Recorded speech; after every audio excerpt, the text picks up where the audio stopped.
Hello, my name is Lucy. I am a student of English literature, and this is my story. I want to tell you about my adventure in Paris and how it helped me learn English.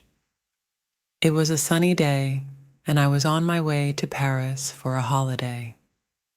I had always dreamed of visiting the Eiffel Tower, exploring the Louvre, and tasting delicious French pastries.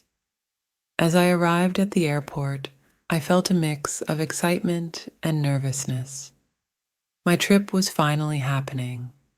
However, my excitement quickly turned into panic when I realized I had lost my passport. I frantically searched my bag and pockets, but it was nowhere to be found. I felt scared and alone. I needed help, but I only spoke basic English. Taking a deep breath, I approached a security officer and tried to explain my situation. "Excuse me, sir, I lost my passport," I said, my voice trembling. The officer looked at me with concern and nodded. He understood me and took me to the information desk. At the desk, a kind lady spoke to me in English. "Don't worry, we will help you find it," she said with a reassuring smile. Her calm demeanor helped me relax a little. She asked me about my flight and the places I had been in the airport. She then made some calls and assured me that we would find my passport. While waiting, I decided to use this time to practice my English. I saw a couple sitting nearby, looking through travel brochures. Gathering my courage, I approached them and asked, "Where are you from?" The couple smiled warmly. "We're from Canada. How about you?" "I'm from Germany. I'm here for a holiday," I replied. We chatted about our travel plans and favorite destinations. They were friendly and patient, which made me feel more confident in speaking English. I learned new words and phrases during our conversation, which made the time pass quickly. After a few hours, the security officer returned with my passport. It had been found in a restroom. I was so relieved. "Thank you so much," I exclaimed, almost in tears. I thanked everyone who helped me, feeling grateful for their kindness. This experience made me realize the importance of knowing English. It also made me want to improve my skills even more. Once I returned home, I joined an English class to enhance my proficiency. My teacher, Mr. Brown, believed in learning by doing. "English is a living language," he said on the first day. "You must use it in your daily life to truly learn it." He encouraged us to practice speaking with each other and share stories about our day. This method helped me a lot. We often paired up for conversations and group activities, which made learning fun and interactive. One day, Mr. Brown talked about the importance of reading to learn new words. He suggested we read interesting books and articles and look up unfamiliar words in a dictionary. "Reading helps you understand context and remember words better," he explained. I took his advice to heart. I started reading every day, choosing books and stories that I enjoyed. My vocabulary grew, and I felt more comfortable speaking English. I read novels, short stories, and even English newspapers. Each new word I learned felt like a small victory.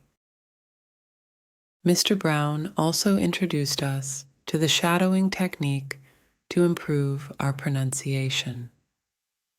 We listened to recordings of native speakers and repeated what they said. This practice helped me speak more clearly and confidently. We would listen to dialogues and mimic the speakers, paying attention to their intonation and accent. Over time, my pronunciation improved significantly. In class, we met a new student, Maria, from Spain. Maria spoke English very well and shared her secret, thinking aloud. She told us that by saying her thoughts in English, she trained her mind to think in English.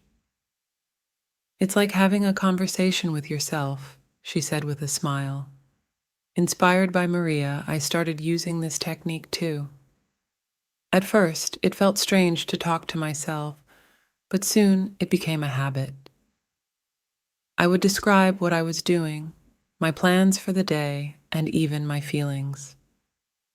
This practice helped me organize my thoughts in English and speak more fluently. With hard work and the right methods, my English improved significantly. The journey was challenging, but the results were worth it. The best way to learn anything is to never stop learning, and in the end, I appreciated myself for not giving up. As my English skills improved, I felt more confident in my abilities. One day, I decided to take on a new challenge, finding a part-time job where I could practice English even more. I visited a local cafe and inquired about job openings. The manager, Mr. Smith, was kind and supportive. "Why do you want to work here?" he asked during the interview. "I want to improve my English and meet new people," I replied honestly. Mr. Smith smiled and offered me a position as a waitress. I was thrilled. Working at the cafe gave me the opportunity to interact with customers daily, improving my conversational skills. My colleagues were from different parts of the world, and English was our common language. We shared stories, laughed, and learned from each other. This multicultural environment enriched my learning experience. I picked up different accents and slang, making my English more versatile. One evening, while working at the cafe, a tourist from Italy walked in. He looked lost and confused. I approached him and asked, "How can I help you?" "I'm looking for a hotel nearby. Can you guide me?" he asked in broken English. I smiled and gave him directions. He thanked me profusely, and we chatted for a bit. He told me about his travels and how he was struggling with English. I shared my own experiences and encouraged him to keep practicing. It felt great to help someone else, just as others had helped me. Back in my English class, Mr. Brown introduced us to another technique, role-playing. We would act out different scenarios, such as ordering food at a restaurant, booking a hotel room, or asking for directions. These role plays were not only fun, but also practical. They prepared us for real-life situations where we needed to use English. One day, Mr. Brown brought in newspapers and asked us to pick an article and summarize it in our own words. This exercise helped us improve our reading comprehension and speaking skills. We discussed various topics, from current events to lifestyle and technology. It broadened our knowledge and vocabulary.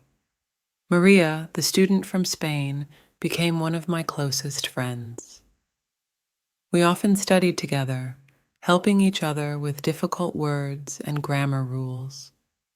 We also practiced thinking aloud together. Sometimes we would take walks in the park, describing everything we saw in English. This practice not only improved our vocabulary, but also made learning enjoyable. As time went on, I noticed significant improvements in my English. I could hold conversations with ease, read complex texts, and even write essays without much difficulty. My confidence grew, and I felt proud of my progress. One day, Mr. Brown announced that we would have a small competition. Each student had to prepare a short speech about a topic of their choice. The best speech would win a prize. I decided to speak about my journey of learning English and how it transformed my life. On the day of the competition, I felt nervous but excited. When it was my turn, I took a deep breath and began. Hello, everyone. My name is Lucy, and I want to tell you about my adventure in Paris. I shared my story, from losing my passport to finding a new passion for learning English. The audience listened attentively, and when I finished, they applauded warmly.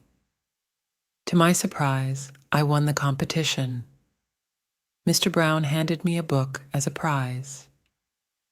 You've come a long way, Lucy. Keep up the good work, he said with a smile. I felt elated and motivated to continue my journey. After the competition, a new student named Ahmed joined our class. He was from Egypt and struggled with English. Remembering how Maria and others had helped me, I decided to support Ahmed.